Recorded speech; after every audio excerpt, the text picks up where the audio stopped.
Hello friends and dear students, आज हम परीक्षा में पूछे जाने वाले महत्वपूर्ण एमसीक्यू यानी बहुवैकल्पिक प्रश्नों के बारे में जानेंगे जो परीक्षा में बार बार पूछे जाते हैं। आपको सभी प्रश्नों को ध्यान से देखना है और समझना है जिससे आप परीक्षा में अच्छे अंक प्राप्त कर सके। तो आइए शुरू करते हैं और देखते हैं आज के इम्पोर्टेंट और उपयोगी प्रश्न। आपके सामने सबसे पहले क्वेश्चन नंबर 1 कि निम्नलिखित में से कौन सा युग्म सही ढंग से सुमेलित है। ये आपको ये ध्यान से देखना है कि इसमें क्या लिखा है। तो यहाँ लिखा है सही ढंग से सुमेलित नहीं है, तो नहीं को देखना है। अगर है तो है देखना है, और यहाँ पर नहीं है तो ये ध्यान से आपको पढ़ना है और उसके बाद ही इसका उत्तर आपको देना है। तो इसका सही उत्तर होगा वो होगा ऑप्शन सी। क्या होगा? Option C, Tapi Mahabaleshwar. ये आपका सुमेलित नहीं है।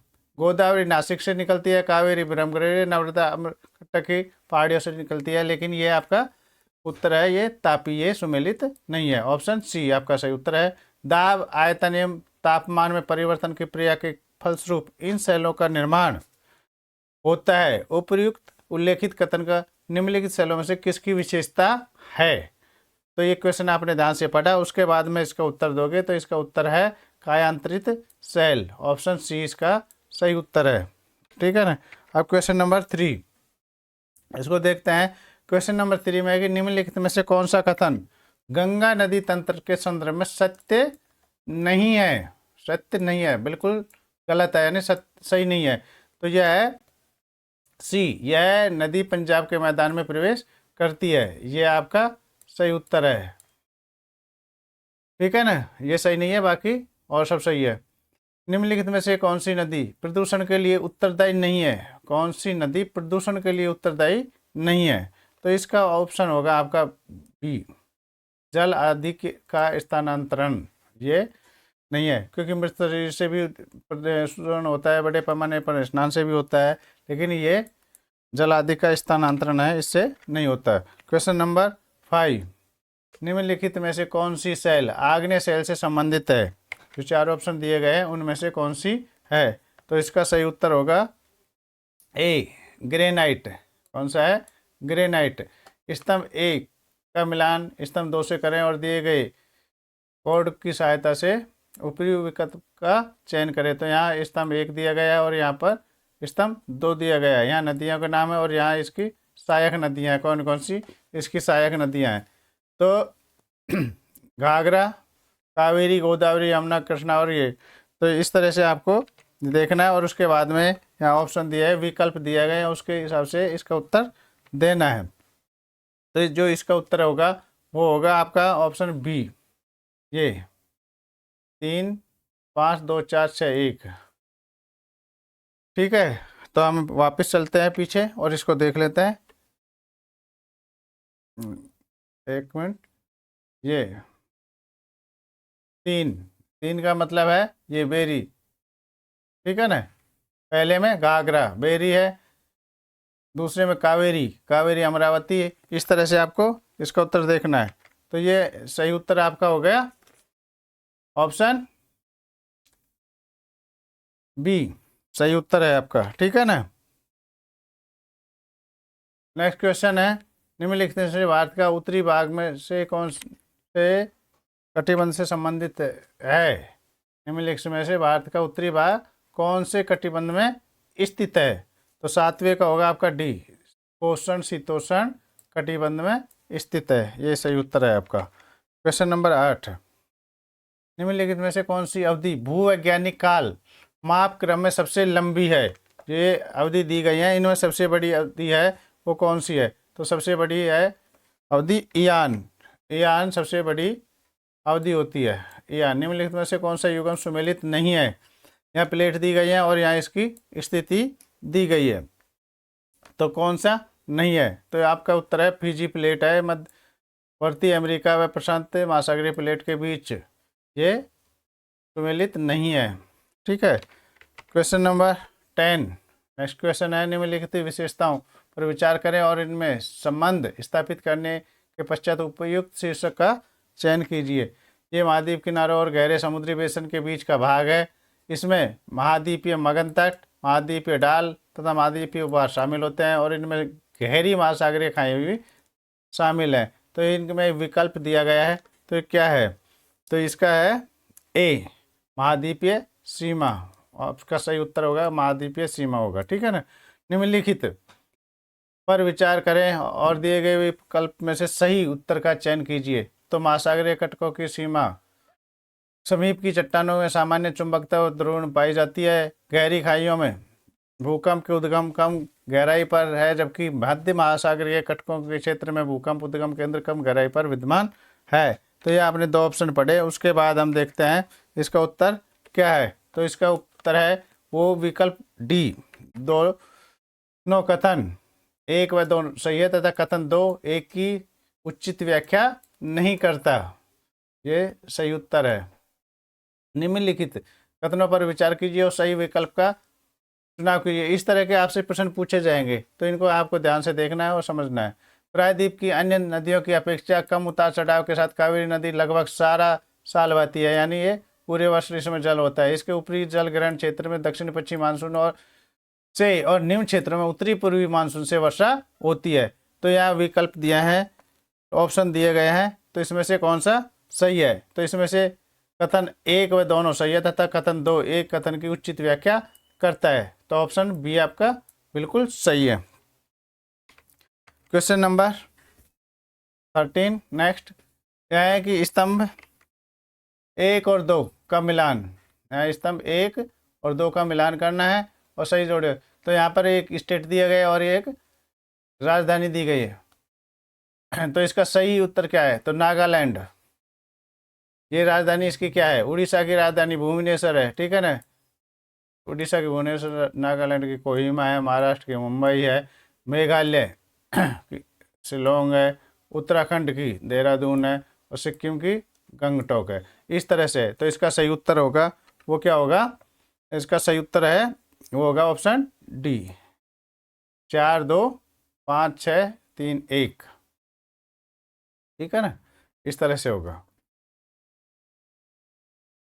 समझ में आया आपको। अब आगे नेक्स्ट क्वेश्चन, क्वेश्चन नंबर 14।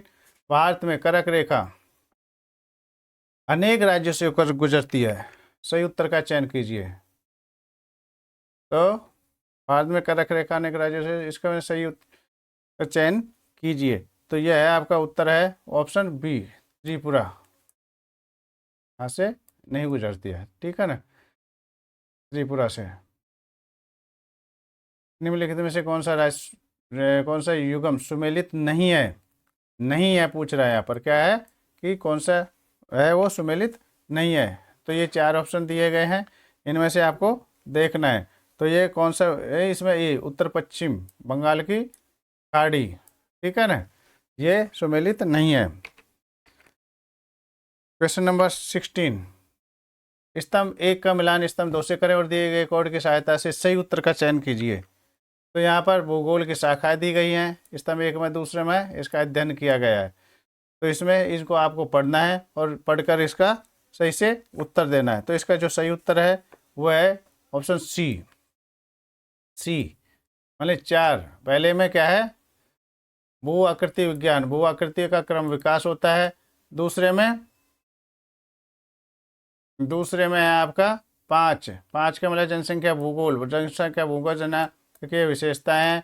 तीसरा मृदा भूगोल है वो मृदा निर्माण प्रक्रिया, यह है। जीव भूगोल है उसका है पशुओं एवं उनके निवास स्थान में स्थानीय कार्य। और पर्यावरण भूगोल में पर्यावरणीय समस्या। इस तरह से आपको ये मिलान करना है, मैच करना है।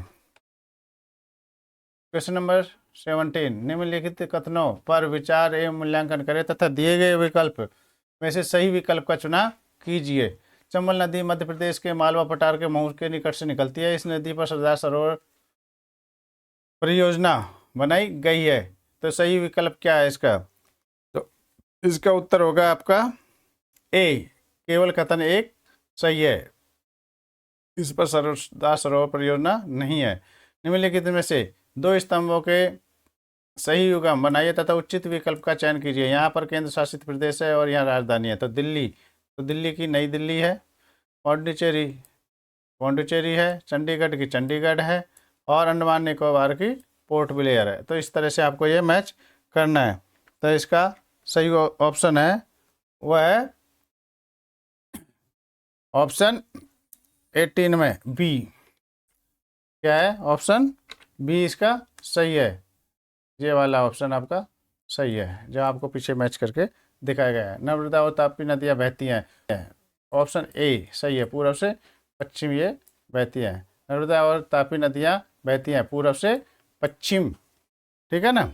और बाकी पश्चिम से पूर्व बहती हैं, लेकिन ये उल्टी बहती हैं, पूर्व से पश्चिम की ओर बहती हैं। निम्नलिखित में से बंगाल की खाड़ी व अरब सागर में गिरने वाली नदियों के बीच जल विभाजक का कार्य कौन करता है? बी पश्चिमी घाट, ये इसके बीच जल विभाजक का कार्य करता है। भ्रंश घाटी में बहने वाली नदियां हैं, भ्रंश घाटी में बहने वाली नदियां हैं बी तापी। सही उत्तर है इसका बी तापी है। क्वेश्चन नंबर 23, निम्नलिखित में से वायुमंडल की प्रारंभिक संरचना में कौन सी गैस शामिल है? तो प्रारंभिक संरचना है उसमें हीलियम गैस, इसका सही उत्तर है ए हीलियम गैस। वर्तमान वायुमंडल का उद्गम हुआ था, कब हुआ, कैसे हुआ? तो ये हुआ सी गैस व जलवाष्प से हुआ था। ऑप्शन सी आपका सही है, गैस व जलवाष्प से हुआ था। क्वेश्चन नंबर 25, निम्नलिखित में से वायुमंडल के विकास की अंतिम अवस्था को पहचानिए। तो इसकी अंतिम अवस्था क्या थी? तो इसकी अंतिम अवस्था है ऑप्शन डी, वायुमंडलीय संरचना को जैवमंडल के प्रकाश संश्लेषण प्रक्रिया ने संशोधित किया। ऑप्शन डी ये इसका सही उत्तर है। निम्नलिखित में से आदिकालिक वायुमंडलीय गैस नहीं है, तो कौन सी गैस नहीं है? तो यह है आपका ऑक्सीजन। आदिकालिक वायुमंडलीय गैस नहीं है, ऑक्सीजन नहीं है। क्वेश्चन नंबर 27 देख लीजिए, निम्नलिखित में से मोह अंशांत किन दो परतों के मध्य सीमा बनाता है? तो यह बनाता है सी, ऑप्शन सी भूपट्टी तथा मेंटल के बीच में। ऑप्शन सी सही है। दुर्बलता मंडल कहलाता है। दुर्बलता मंडल किसे कहते हैं? तो दुर्बलता मंडल मेंटल का ऊपरी भाग होता है, उसे दुर्बलता मंडल के नाम से जाना जाता है, कहते हैं। क्वेश्चन नंबर 29, दिए गए आरेख से स्थल मंडल के बारे में क्या वर्णित होता है? तो इसका जो सही है उत्तर वह है आपका बी भूपट्टी तथा ऊपरी मेंटल से मिलकर बना है क्या स्थल मंडल। ऑप्शन बी सही है। आंतरिक क्रोड निम्न में से किस अवस्था में है? आंतरिक क्रोड है वो किस अवस्था में है? तो यह है ठोस अवस्था में। आंतरिक क्रोड कैसी है? ठोस अवस्था में। तो इस तरह से आपको पार्ट 1 में 30 क्वेश्चन दिए गए थे और पार्ट 2 है, इसमें भी ये 30 क्वेश्चन दिए गए हैं। वीडियो यदि आपको अच्छा लगे तो वीडियो को लाइक करें, नए हैं तो चैनल को सब्सक्राइब करें, कमेंट करें और बेल आइकन के बटन को दबाएं। मैं आपके उज्जवल भविष्य की कामना करता हूं। Thank you for watching my video. Have a nice day.